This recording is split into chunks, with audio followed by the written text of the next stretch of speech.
Alors aujourd'hui, nous allons travailler sur la moyenne pondérée, une nouvelle notion. Mais juste avant, on va refaire une petite activité flash.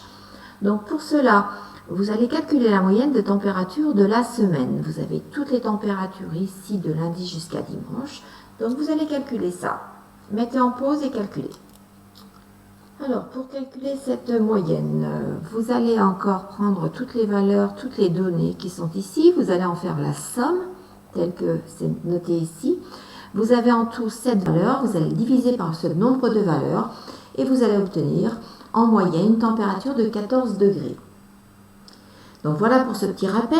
Et puis maintenant, donc dans votre cahier, toujours cahier d'exercice, vous allez mettre le grand 2, la moyenne pondérée, et prendre votre porte-vue pour voir ce qu'on appelle cette fameuse moyenne pondérée.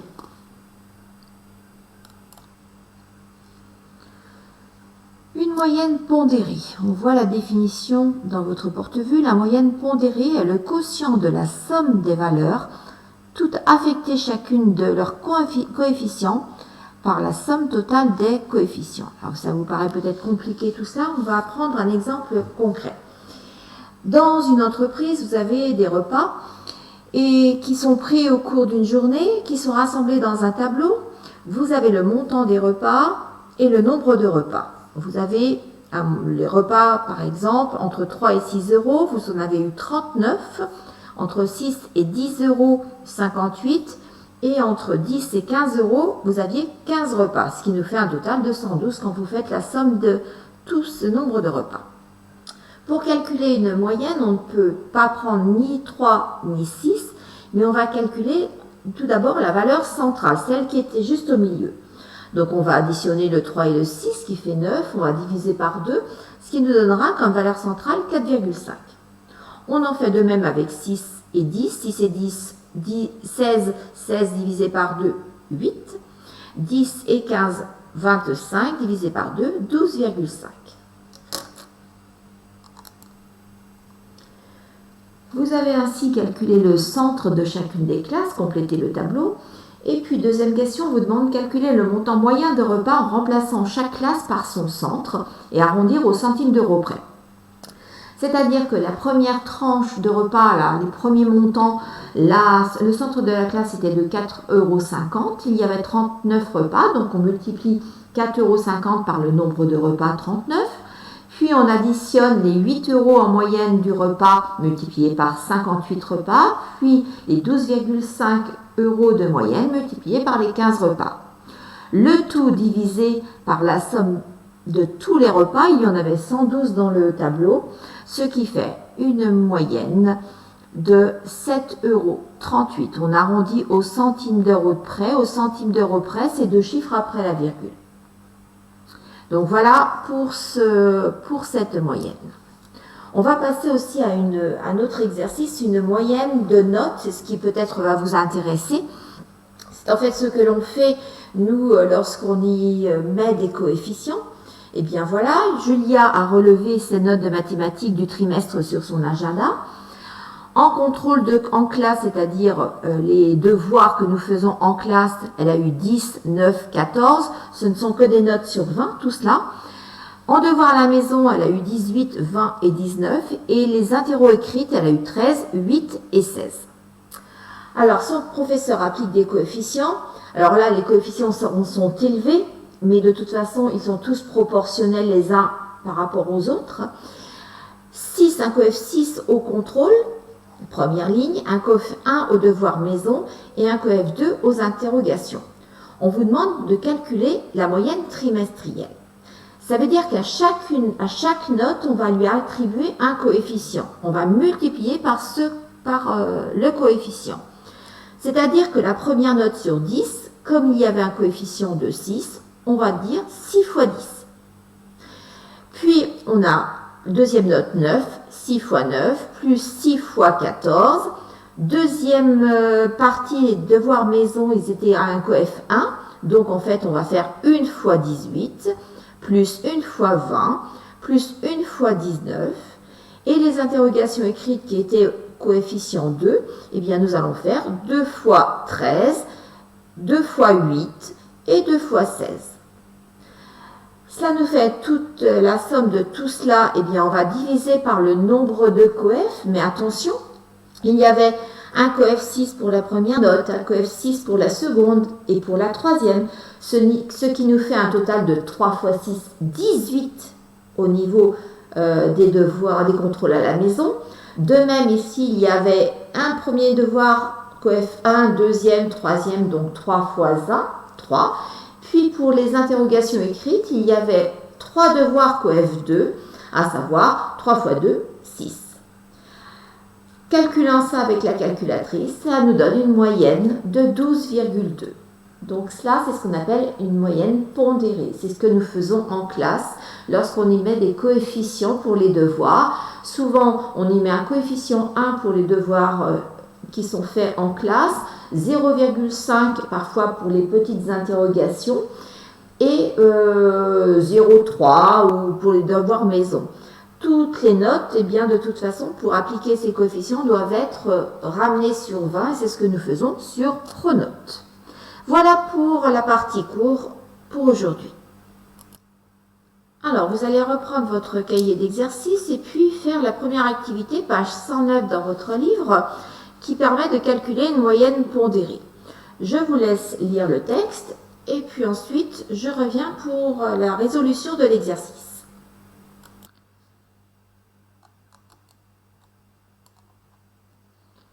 On vous demande ici de calculer à la manière d'Arthur le nombre moyen de spam reçus par chaque élève. Donc Arthur, il avait mis tous les résultats dans un tableau comme ceci. Donc pour calculer la moyenne, il a fait une moyenne classique, à savoir qu'il a additionné toutes les valeurs de ce tableau. Il y en avait 28 en tout. Il a additionné toutes ces valeurs, puis il a divisé par 28. Alors là, tenez, j'ai même divisé par ici. Je remets ça par 28, ce qui nous fait 112 divisé par 28, il trouve 4. Donc chaque élève a reçu en moyenne 4 spams. Deuxième question, on vous demande de recopier et de compléter le tableau réalisé par Louise.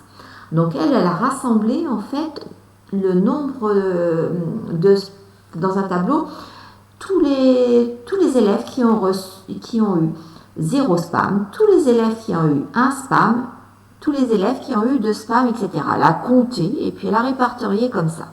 Donc quand on compte, eh bien par exemple, ceux qui n'ont rien reçu, il y en a 1, 2, 3. Donc dans ce tableau, on met 3. Et on complète ainsi de suite l'ensemble des élèves qui ont reçu les spams, c'est ce qu'on appelle l'effectif. Puis ensuite, eh bien, avec cette manière-là, on peut calculer aussi la moyenne. C'est ce qu'on appelle donc la moyenne aussi pondérée, puisqu'on va affecter un effectif à chaque valeur. Donc là, vous allez prendre, eh bien, il y avait 3 personnes qui avaient eu 0 spam, donc 3 multiplié par 0. 5 personnes qui avaient eu 1 spam, on y additionne 5 fois 1, ainsi de suite, c'est-à-dire qu'on prend là encore les effectifs et on multiplie par la valeur. Le tout divisé par les 28 élèves, ce qui nous redonne, là encore, 4 comme réponse. Vous retrouvez exactement la même façon. Donc, il va toujours falloir faire attention lorsque vous allez calculer une moyenne, et bien toujours tenir compte des effectifs. Si vous additionnez, par exemple, uniquement cette première ligne, on considérera qu'il n'y a qu'une personne à chaque fois qui aura eu un 0 spam, une personne qui aura eu un spam, etc. Donc, il va falloir à chaque fois multiplier par l'effectif. Voilà pour cet exercice. Pour les exercices qui suivent, ce sont des exercices qui ne sont pas dans votre livre, donc je vous les ai mis ici. C'est encore une question de notes pour le premier, et là c'est une question de tour effectué par un coureur. Donc vous allez prendre le premier exercice et mettre sur pause et le faire. Donc ici, encore des notes affectées avec des coefficients. Donc pour calculer la moyenne, il a eu 15 en solfège avec un coefficient de 2, 18 en piano avec un coefficient 4 et 12 en histoire de la musique avec un coefficient 1. On va faire la somme de tous les coefficients, 2 plus 4 plus 1, qui fait 7, et on divise par 7, ce qui lui fait en moyenne 16,29 à son examen. On va passer à l'exercice 8. Donc là encore, vous allez le lire et ensuite, eh bien, vous allez le faire. Vous mettez sur pause. Alors là, c'est le nombre moyen de tours effectués par un coureur. On voit que un coureur, il y a 3 coureurs qui ont fait 120 tours, 5 coureurs qui ont fait 130 tours, etc., etc. Donc là encore, on va y affecter c'est comme une moyenne pondérée. On va tenir compte des effectifs en faisant 3 fois 120, plus 5 fois 30, etc. jusqu'à 1 fois 170. Et on va diviser par le nombre de coureurs. Il y avait 20 coureurs. Donc ce qui nous fait 2790 divisé par 20. On a en moyenne 139,5 tours en moyenne par coureur. Voilà pour celui-ci, on va passer aux 2 autres exercices qui sont dans votre livre. Exercice 29 de la page 114 dans votre livre. Là encore, un calcul de moyenne, de masse moyenne et de longueur moyenne de saumon qui remonte en fait la rivière du Morbihan. Vous allez lire l'énoncé, là encore, et puis mettre sur pause et faire l'exercice. On doit calculer la masse moyenne des saumons, sachant qu'ici il y avait 4 saumons qui avaient comme masse 2,5 kg, 13 saumons 3 kg, etc. Donc là encore, on multiplie l'effectif par la masse, ainsi de suite, 4 fois 2,5 plus 13 fois 3, etc. Il y avait 50 saumons, on va diviser par l'effectif 50, ce qui nous donne 3,74. Donc chaque saumon, enfin je dirais la masse moyenne d'un saumon est de 3,74 kg. De même pour les longueurs, on prend l'effectif et on multiplie par la longueur de chaque saumon. Donc il y en avait 5 qui mesuraient 60 cm, 14 qui en mesuraient 65, etc. On fait la somme et on divise par le nombre de saumons qui était de 50, ce qui nous donne une moyenne de 71 cm en longueur. Voilà pour cet exercice. Le numéro 29, nous passons à l'exercice 32 de la page 114. Numéro 32. Un directeur de supermarché a relevé les temps d'attente aux caisses en minutes de 50 clients. Il ouvrira une caisse supplémentaire si le temps moyen d'attente aux caisses dépasse 3 minutes. Doit-il ouvrir une nouvelle caisse et expliquer? Donc, vous mettez en pause et vous faites cet exercice. Alors, pour cet exercice, on voit qu'en fait, là, on a un diagramme en même temps qui nous permet de représenter le temps d'attente en fonction de l'effectif en fonction du temps d'attente. Donc en fait, on va pouvoir lire, représenter éventuellement sur un tableau comme ça, le nombre de personnes qui ont attendu 1 minute. On voit sur le graphique qu'il y a eu 4 personnes qui ont attendu 1 minute.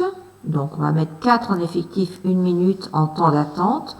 Ici, on voit qu'il y a eu 9 personnes qui ont attendu 2 minutes, 9 personnes 2 minutes, et ainsi de suite, on remplit le tableau.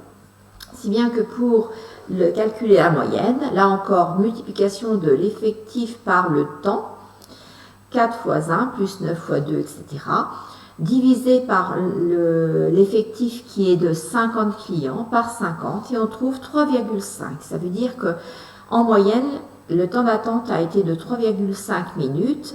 Or, si c'était supérieur à 3 minutes, il ouvrait une caisse. Donc, le directeur devra ouvrir une nouvelle caisse. Voilà pour la séance d'aujourd'hui. Eh bien, on se retrouvera demain pour d'autres exercices.